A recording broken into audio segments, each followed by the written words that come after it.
Picture this, a golden palace standing on the edge of the Nile, guards frozen in silence, the air heavy with tension, and a young queen walking through the halls, a queen who would later challenge the most powerful empire on earth.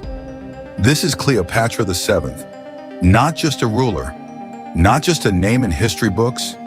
She was the last pharaoh of Egypt. And here's what most people miss. Her story was never just about beauty or romance.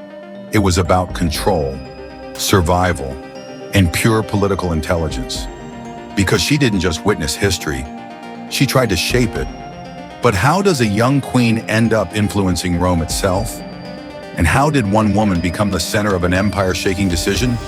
Stay with this, because her story only gets more intense from here. Cleopatra was born into the Ptolemaic dynasty, where Egypt looked powerful but was falling apart from inside. Her own family fought for the throne, and betrayal was normal. Unlike others, Cleopatra studied languages, politics, and people. She understood that power is not only armies, it is intelligence. When she became queen at a young age, her brother immediately challenged her rule. The palace turned into a battlefield of secrets and fear. Instead of rushing into war, Cleopatra chose strategy, a decision that quietly set the stage for everything that followed. Now the real turning point begins.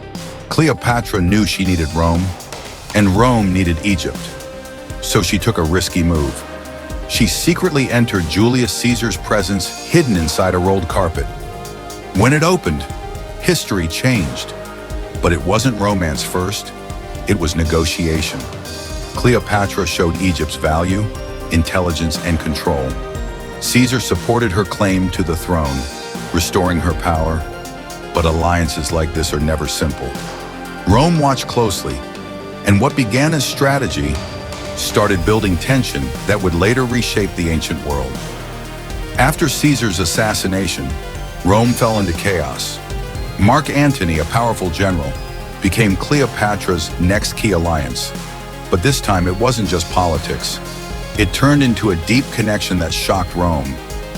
Together they combined power, wealth, and influence, building a vision of a new Eastern Empire. But Rome saw it as betrayal. Octavian used this against them, turning public opinion and preparing for war that would decide everything. War finally arrived at the Battle of Actium. Antony's fleet collapsed under Octavian's forces. Everything began to fall apart quickly. Antony believed Cleopatra was gone and took his own life. Cleopatra, now trapped, faced Rome's control and refused to surrender her dignity. Legend says she died from an asp bite, though history still debates the truth. What remains certain is this: Egypt lost its independence, and Cleopatra's empire became part of Rome forever.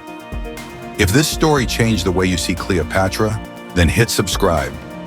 Because this is just one piece of history that most people never really understand. And next, watch how Julius Caesar rose to power, and how one betrayal changed the entire Roman Empire forever. Tap the next video on your screen. History gets even wilder from here.